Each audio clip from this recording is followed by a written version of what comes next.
Yo, what's going on, guys? Today we would be going over the hotfix, but Gearbox clearly tweeted right here. There will be no Borderlands 3 hotfixes this week as we focus our efforts on the upcoming patch. More info to come. And we are going to talk about some of that info and maybe speculate on some more info.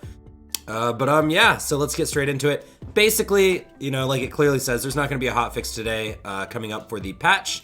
Now, if you guys wanted to know, the next patch is, I believe, mainly going to center around this part of the Fine-Tuning Mayhem 2.0 article, which is the named enemies, like spreading out the loot pools, buffing the loot pools in general, and giving us a use for Iridium. So let's go over that real quick. Basically, it says, common feedback we receive is for named enemies to have their own drops. We're looking at making those changes and spreading out the loot pools in a future patch. This will coincide with an increase to the drop rate for dedicated loot. So not only are they going to spread out the loot drops, but they will also buff them. So, we want to be getting more loot drops, especially for Mayhem 10 and Mayhem 10 anointments. So that's pretty awesome.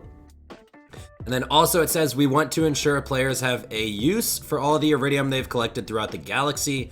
The veteran rewards machine will receive a shipment of mission-specific rewards that players can redeem once a mission ends.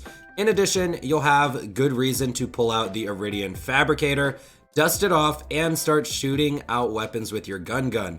We're considering ways to increase the rate of legendaries that the Iridium Fabricator can shoot out at the expense of more Iridium for each trigger pull. So I believe the next patch, the main focus is going to be these two things, because these things were actually supposed to come with Phase 2, but they didn't because they were working on all of the other Phase 2 stuff, and I think a lot of us are okay with that considering they buffed Iron Bear and Zane's clone and stuff like that so hard, along with just a lot of weapons in the game. And I also hope to see a couple more balance changes when it comes to buffing, old weapons. I really want to see them unnerf the crossroads as well, but, I might just be crossing my fingers on that one.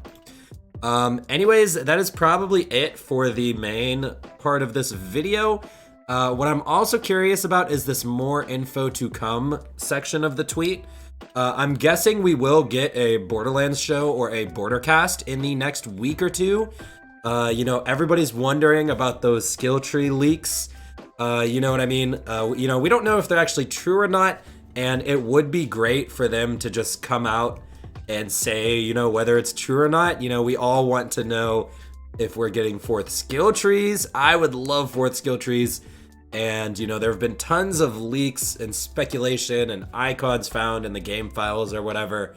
And yeah, so maybe we'll see if that happens with the next patch. Probably not, so don't get your hopes up. But I just thought it was kind of interesting. It seems like they're at least trying to build a little bit of hype with this sentence, more info to come. I think they basically are just talking about, like, we're going to get a Bordercast or a Borderlands show. And yeah, so once we get more info on that, of course, I will update you guys. That is pretty much it for this video. Normally, I like to go over hotfixes on Thursdays with you guys, but there wasn't one today, so I pulled out the extra info for those of you who weren't aware of it. Anyways, guys, that is pretty much going to be it from me. I'll see you in the next one. I'm out. Yeet, yeet.